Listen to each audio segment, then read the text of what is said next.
Hey everyone, welcome to Clickheads. I'm Eddie the Chump, and today we've got a great news video for you. Firstly, there's been some rumblings from the pro community that quite a few of them feel that Jett might just be overpowered, and that she, in fact, is what makes the op so strong. Also, Valorant's latest patch coming a day later than usual due to Riot staff taking a break, and some new skin hints hidden inside a blog post surrounding how Glitch Pop came into being. There's quite a lot to get through, so let's just crack on.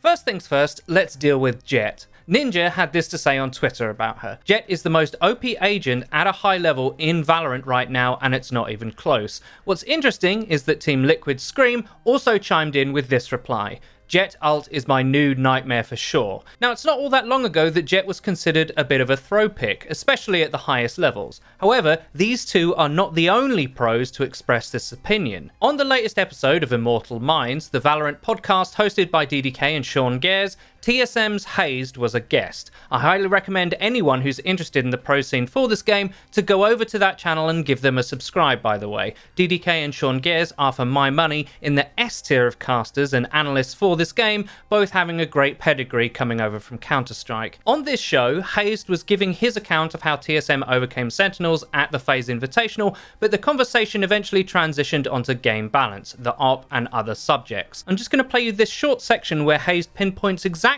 who is the culprit for the op's power level. I think the problem is in two parts. One, I think Jett is a problem. I don't think it's just the op. I think Jett is an issue. Jett is the problem. But second, this is going.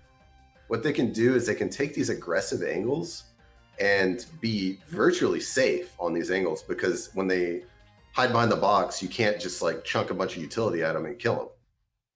A majority of the time, he's just gonna that player is gonna be fine, and especially if he's Jett, because then he can go behind the box, he can kill someone, re-peek off of a flash, or just re-peek in general, get the kill, dash away, and there's no counterplay to that. So I think it's less about the op and more about the lack of utility and how strong Jett's utility is. So as he says, Jett is just a problem outright, but is also a reason why the op can be so oppressive. I find the discussion on both topics very interesting, actually, as it's not all that long ago that Wardell, famous for playing Jett in pubs, was playing Sova for TSM instead. They did, in their role shuffle, move him over for the FaZe tournament and ended up winning, in part due to some huge plays Wardell made with Jett, especially her ult on eco rounds. Now, the discussion on why Jett is a problem is quite long on the podcast, so I'll do my best to summarise here. Again, I highly recommend you go check this show out for yourself. The link is in the description. So essentially, Jett's utility allows her to play hyper-aggressively without the same punishment mechanics that other agents are subject to. Hazed singles out the dash as one of the key factors. Because she has such powerful escape tools, and because there aren't, say, 5 mollies or HE grenades waiting to punish her in this game like there would be in CS for an overly aggressive AWP player, Jett becomes a real problem. This is even before we get to her ultimate, which the show take quite a long time to rant about in quite a fun way. Perfect hit scan combined with tough to hit mobility tools, the fact that if you get rezzed when you had your ult, you get it back when you come back to life, there's loads of ways that Jett can abuse her ult. Hazed even says he called her ult out for being OP, but everyone just memed him, unable to see what would happen when a truly gifted mechanical player mastered her.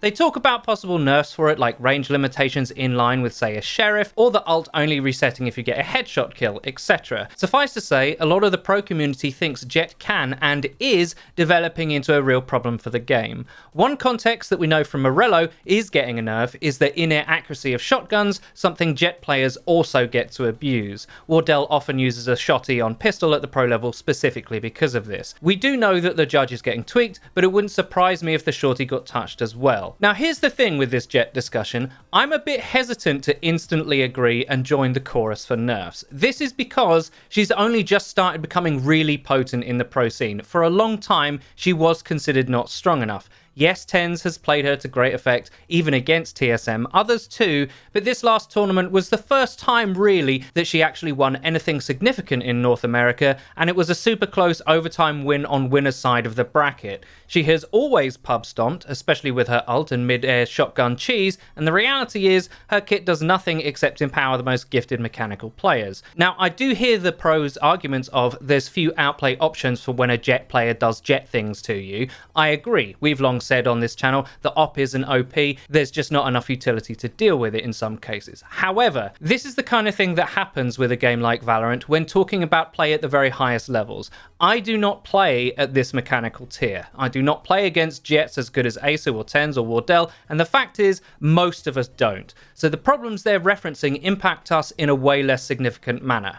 I'm sure there's many of you who hear Jett is OP and think, what? She's weak if anything. Different levels of play have different metas. Jett is this game's Tracer, who for a long time defined Overwatch at the highest levels. If you truly were a mechanical god, you could carry as Tracer. And we all know what happened in that game.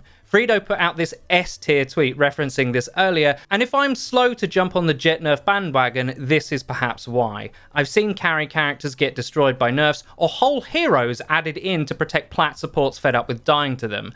I truly don't want that to happen with Valorant. She might need tweaks, Hayes singled out the dash and maybe her ult is a bit too good in certain scenarios, but don't we want the top of the meta at the highest levels to be defined by skill? Don't we want to see huge plays made that most of us can only imagine pulling off? Hayes and co do know better than me how the game works at that top level. To pretend otherwise would be foolish, but I do think no matter who you are, we all have a tendency to complain about what kills us. I'll be honest, I'd prefer Jett being meta at the pro level with the 5 players in the world who can actually optimize her properly, owning everyone, than having a Sentinel meta where traps and slows and walls and turrets slow everything down to the point that I just want to give up on life. That's just me though. I'd be really interested in what you guys have to say. Let me know in the comment section. Moving on, we have some patch news. Valorant put out this tweet earlier. As a reminder, don't expect a patch tomorrow on our regular schedule. Due to Riot's planned summer break, the next patch will go out August 20th. So that's only a few days late, no big deal. We still don't know exactly what's going to be in it,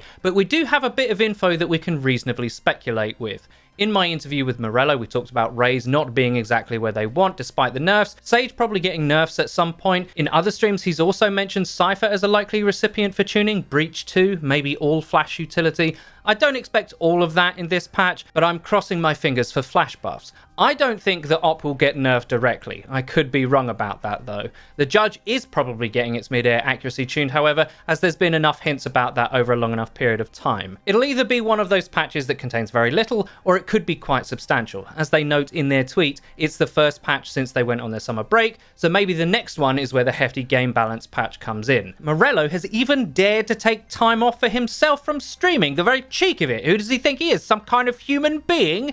Anyway, jokes aside, maybe he's just taken the healthy break, or maybe he knows there's a bunch of stuff coming and didn't really want to talk about it yet. Either way, we'll cover everything on this channel so you guys don't have to worry. Now finally, I wanted to draw your attention to this article that covered how the Glitch Pop skins were created. It's a great read, I highly suggest you go check it out if you're interested in that kind of thing, but what I want to draw your attention to is this text passage. While working on a completely unrelated skin line, we gave some feedback to our concept artist that was thankfully misunderstood and led to a very unique design we dubbed Megapunk. The rest of the team saw the design and raved. We knew we had something special, but it needed the right kind of push. Now that might seem fairly innocuous to you, but everyone's favourite data miner, Floxay, has this to say. In the CB files we had Magepunk, so Glitchpop / Cyberpunk became a thing because of Magepunk. He added this in reply to somebody else. Since both Cyberpunk, Glitchpop and Magepunk were present in closed beta files for different guns, I assume it is a skin line that they will release in the not too distant future.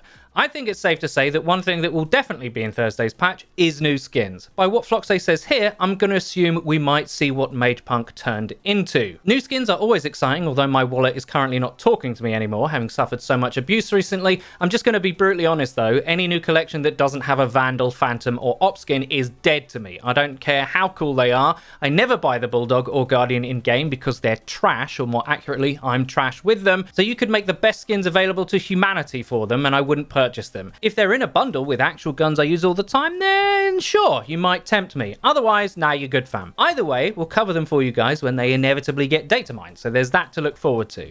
And that's about it for today's video. I really hope you enjoyed it. If you like the content on this channel, please hit that subscribe button and click the bell icon so you get notified when we upload. Also, please check out our Facebook stream. We are no lifing Valorant over there, and it would be great to see some of you in the chat. Until next time.